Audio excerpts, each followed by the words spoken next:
ikoraniro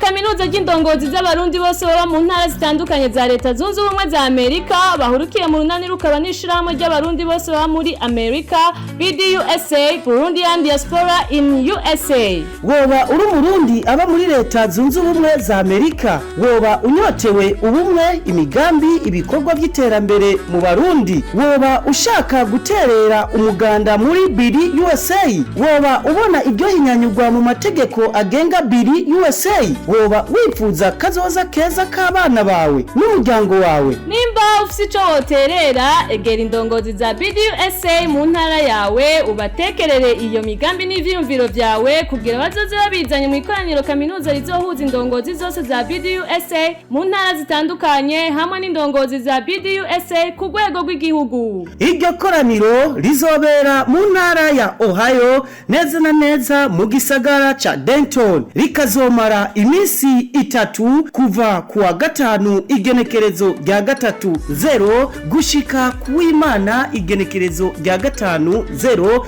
umwaka w'ibihumbi 2020. Abarundi bo muri Amerika twiyemeje kwiyambika umutamana kugira tuyiteka twongere tuyitege igihugu cacu c'u Burundi tubicishije mu gushira ingufu hamwe no kurengera ivyo byose bidutandukanya.